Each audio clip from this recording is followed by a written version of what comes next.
Hi, everyone. So I'm going to be speaking about Tamagotchis and generators. I've already been introduced, but if you want to follow me on Twitter, my handle is girlcode. If you aren't familiar with Tamagotchis, these were really popular digital pets in the 1990s. And the game was a handheld device like this. When you started the game, an egg would appear on the screen, a Tamagotchi would hatch out of it, and then the point of the game was that you were supposed to take care of the Tamagotchi. So this is a baby Tamagotchi, it grows into a teenager and then an adult, and you have to take care of it. You have to feed it, play with it, clean up after it, and nurture it until it became an adult. And when it became an adult, you didn't know which type of Tamagotchi you were going to get, so that was just like a fun surprise. I really loved this little game when I was a kid. I had a lot of, I had one of these games and I would grow a lot of Tamagotchis, and I may have killed a few too. But I recently wanted to build my own version of this for the browser. So my version of a Tamagotchi for the browser includes an SVG shell, controls for the user to interact with the Tamagotchi, and then the game screen is built in HTML5 Canvas. So if you haven't played with Canvas before, it is really a ton of fun to play with. To draw onto the screen, we're going to query for the Canvas element. We're going to grab the context from it. In this case, we're going to grab 2D. And then we're going to use the draw image function and pass it an image file along with some XY coordinates that I'm not going to get into right now. And it's going to draw the image to the screen. So below you can see my Tamagotchi has been drawn to the screen. So for all the animations in the game, I used a sprite sheet. So below is the sprite sheet to bounce the Tamagotchi. So if you go from frame 1, 2 to 3, it bounces the Tamagotchi up. If you go backwards, the Tamagotchi will bounce down. And if the sprite, if each frame is 200 pixels, then I need to draw this at 0, then 200, then 400 pixels. That'll draw the frames for me. And then you also notice that I'm using context.clear in between each frame, and that is to avoid this situation. If you don't clear your context between each frame, the frames will draw on top of each other, and this is not very helpful. Okay, so I wrote that, and it's totally going to not work. This is drawing actually so fast that you're only going to see the last frame on the screen. So it's clearing and drawing the frames, and this is all you see. So what I actually need is a delay in the animations. So I can use set timeout for this, and it's going to work. So here's my Tamagotchi bouncing. The problem is, though, that I've now made my code async. I'm using set timeout, so I don't actually know when this animation is going to complete. So I can't properly know when to start another animation. And I might accidentally overwrite an animation or start one too late. So what I want is to resolve an animation and then handle another animation. And this sounds a lot like a promise. Promises represent eventual values. So I can run an animation in a promise, and when that animation is done, I can resolve it. And since promises are thenables, I can call .then on the promise and run another animation. So for the first version of this game, I used promises. I made a general purpose animate function, and it takes in a draw function and the milliseconds for the delay. Animate always returns a new promise, and inside that promise, an inner function runs the draw function. We delegate resolving the promise to the draw function. If draw resolves the promise and returns true, we're done. Otherwise, set timeout is called with the inner function, and another loop of this occurs. And here we're going to use the animate function to create the bounce up animation, so frames 1, 2, and 3. We pass a function that draws the correct frame. It's going to clear the context. It's going to increment the current frame. When the current frame is greater than the frame count, the promise is resolved, and we return true. This would stop the function from setting another loop via set timeout. So now we can create a simple bounce function using our bounce up animation and a bounce down animation using the same animate function. And this works. Wonderful. All done here. So now we can move on to creating the main gain loop. When you're not interacting with the Tamagotchi, it has an idle animation. It's going to bounce up and down, move a bit right, move a bit left, bounce up and down again. And to set this up, we're going to just create a loop function. We're going to call the idle animation, and when that completes, we're going to call loop again. So it's just an endless loop. OK, so we're all done, and I didn't use much time. Oh, yeah, wait, no. We have some problems. The first one is Venable Hell. So back in the day, we used to use callbacks for our async work, and we would end up in the triangle of doom, aka callback hell.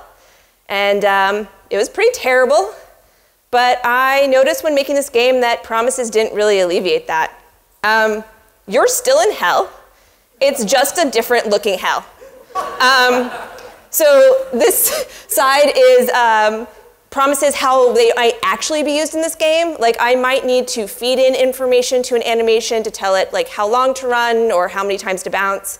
Or I might need to make like a decision in the promise chain. And this just gets like as unwieldy and as unmanageable as callback hell. And like don't mistake me for not loving promises, I do. But when you're using them for really large like async work, like the ease of them really breaks down very quickly. And I noticed another larger issue with using them for animations. The point of the Tamagotchi is that you're supposed to interact with it. I mean, the whole game is about caring for the Tamagotchi. So at some point, I need to suspend the idle animation in favor of a user-generated event, like feeding the Tamagotchi. So to do that, I created a pending array. And when the user interacts with something, it gets pushed into that array. So if pending has some length to it, we're going to stop the loop, terminate it, and we're going to say run the user event instead. So handle event will pop the first event off that queue, and then it's going to run it and then restart the loop. So this doesn't work. And it doesn't work because I'm requesting to feed the Tamagotchi, and then the idle animation doesn't stop. And so I timed this. And the idle animation basically has to complete first. This can take several seconds. So this isn't going to work at all. And that's because you can't cancel a promise. You can throw errors in a promise, and you can catch those errors, but you can't cancel a promise. They're unbreakable vows. All the .thens are going to run. What I actually want to do is I want to pause an animation, and I want to yield to a user event. And this sounds like a generator. Generators are amazing because they're code that can be paused. All the code that you write is run to completion. Once it starts, there's no actually pausing it. Even when you're doing async work, you're throwing it onto the loop, and it's going to come back around, and there's no way to tell it to stop. But with generators, you can actually pause things. So now we're going to take a look at generators. This is a generator. And I know it's a generator because it has an asterisk next to the function keyword. And inside that, you're going to notice a yield statement. Yield in a generator is a very special statement that means pause. To use a generator, we're going to call it. And that's going to return to us a generator object. This generator object has a method on it called .next. When you call .next, it will start or resume the generator. And .next will always return to you an object with a value key and a done key. If there is a value to the right side of a yield statement, the value key will be that value. If the generator is done, you'll get true. Other words, you're going to get false. So in this case, this generator yielded out 1, so my value is 1. And it is not done because there's more work for the generator to do in that statement, so I'm going to get false. You don't have to yield any values. So you can yield nothing, and in which case your value will be undefined. And we're still not done here, so we're getting false. We call .next again. Now we're going to actually run yield 3, get back value 3, call .next again. Now we're done. Value undefined, done true. We can pass values into a generator too. But you'll notice here that I'm not passing in a value in the first next call. I'm passing it in the second. And that's because yield means pause and next means resume or start. So in this case, I'm actually starting up the generator. And what that means is run until you see a yield statement. Run until you are supposed to pause. So where it's going to pause here is right before anything ever gets assigned to the variable num. Then when I pass in a 2 in the next statement, now that takes the place of the yield statement and will be assigned to num. Then 2 plus num will run, that's 4. Yield will happen, we pause, and I get back value for done false. Run again, we're going to get dot next again, we're going to get value 6. We're not done yet. Now we're done. You can also create a generator that's going to run for forever. It will never end. So in this example, we're going to go ahead and pass in a number up front, and this will help us avoid having to call .next twice to do this. You'll notice that we're using a while loop. Most of the time we don't use these because our browsers crash. Bad form. So now we can actually use while loops, though, with generators. So while true means that this is going to go on forever. Like, this is an infinite loop, and it would crash my browser by overrunning the event loop. But in this case, this isn't going to happen because we're yielding, and yield means pause. We're pausing an infinite loop. So I can just keep calling .next on this, and it'll keep returning values to me literally for the end of time, or until I close my laptop. You can also cancel a generator, and this is the feature I really wanted. So in this case, we're still using a while loop. So the first yield happens, 2 plus num, we've already passed in 2, so we're going to get 4. Done will be false. And then we can return. And returning will terminate the generator. So now we're going to get done is true. So even though it was a while loop, it should be forever. I'm saying no, return, go ahead and cancel yourself.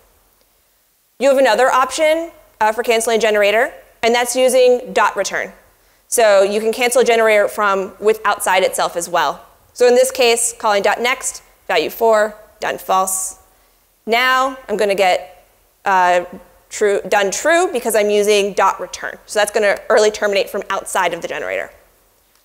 And this is really interesting that you can cancel a generator from within it or from outside it, because you can only resume a generator from outside the generator. Generators can't resume themselves. They can be paused via yield, and they can be restarted via next, but they can't actually call next on themselves.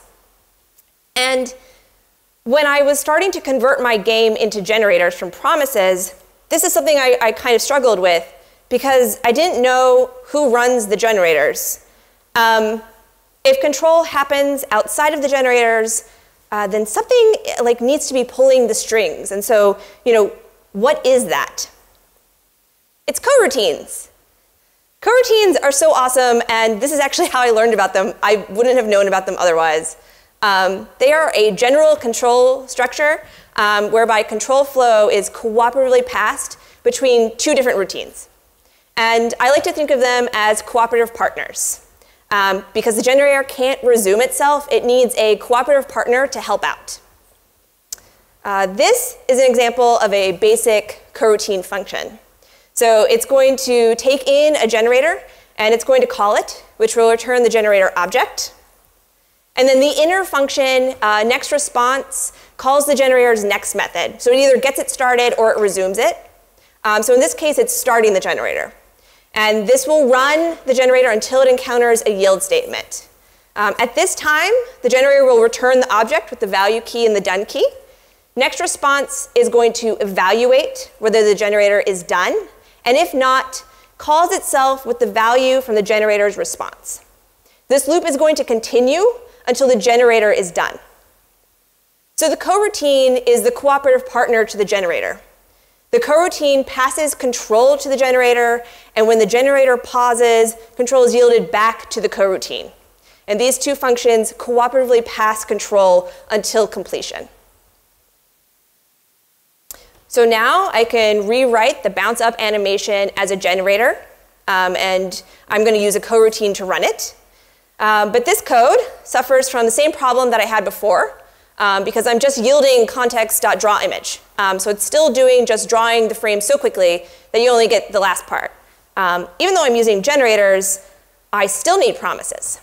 because I still need set timeout, I still need a delay, I still need to know when that's resolved. And my generator doesn't care if I'm using promises. It's not going to wait for each individual promise to resolve and then resume itself. It can't even resume itself. But a cooperative partner could. So I'm going to amend my coroutine to handle async responses. In this case, very specifically, promises. So instead of calling next response, we're now going to handle async with the value that we get back, which is a promise in this case. And then we're going to call .then on that value. So that has to resolve before we're going to call next response again, which will resume the generator. So in this way, we are delaying the promise from resolving too quickly. Otherwise, I would just yield promises and they would all kind of resolve in order. With a coroutine to handle the async work and call .then, I can actually do a proper chaining of the promises in the background. So now these two are equivalent. Previously, I was chaining promises together to get the animation. Now I'm going to use a generator function. I'm going to yield promises. I'm going to use the coroutine to handle the chaining for me. You can do more than yield promises. You can yield all sorts of async things, including generator functions themselves, callback functions if you would like. And there's a really great framework called Co if you want to play around with this. I highly recommend it. Coroutines are very, very powerful. And the reason that they're powerful is because they allow you to think sequentially about async code. Because the coroutine is your cooperative partner and handling the messy business of chaining and dealing with async code for you in the background, you can write your generator functions as if they ran sequentially. And this frees up a lot of your mind space to be able to do this. Because looking at Venable Hell, that's going to take up all your brain cells. So this is the idle function rewritten with generators. And it's the same thing. So we now know that it works. So generators plus promises, idle function. And how I rewrote the game with promises and generators is I replaced the animate function with a draw frame function. And that's going to take in the sprite sheet that I want to draw and the frame to draw at. And then this function always returns a new promise. There's no inner function to run the animation. All we need in this case is to draw the frame and then delay the animation with set timeout. And we resolve the promise once set timeout completes. And now our animations look like this. So now they're generator functions. We're yielding draw frame, which will yield back a promise and draw the correct frame for me. So this is for a dislike animation that only has 2 frames. You'll see it in a little bit, but the Tamagotchi just shakes its head back and forth like it's very unhappy with you. And then this runs like just the animations. I can run a coroutine and run this. But I also need to deal with my main game loop. Because the reason I switched over to generators was because I can pause them. And that's what I need more than anything. So I rewrote the main loop of the game to take advantage of canceling the generator. Our loop generator will be run by a coroutine. So we can rely on it to handle any values yielded to it, async or otherwise. We'll create a variable to save the status of the generator, done or not, and we'll preset the animation to idle. Now things start to get a little bit crazy because we're going to have a while loop. It's going to run for forever, like we saw before. Inside the while loop, if we do have a pending event, we're going to yield back that event. If not, we have another while loop. Things are crazy. If the generator is not done and there is not a pending event, then we're going to call the generator's next method, which will return to us the value and done. We're going to yield back the value, and we're going to reassign done with next.done. So if it happens to be done, what we're going to do is exit this loop. We're going to cancel the generator using .return. And then we're going to reset animation to a fresh new version of that generator, the idle generator, and we're going to reset done to false. So the question is, does this work? Will my Tamagotchi now properly animate? And the response is yes. Let's see it. I say feed it. Feeding it. It's chomping away. All right, now I'm going to try and feed it again. and it's not going to like this. Nope, no, absolutely not. Doesn't want that. So now I can work on the rest of my game, and I can properly handle canceling my animations, restarting them, and everything I need with generators. So, thank you.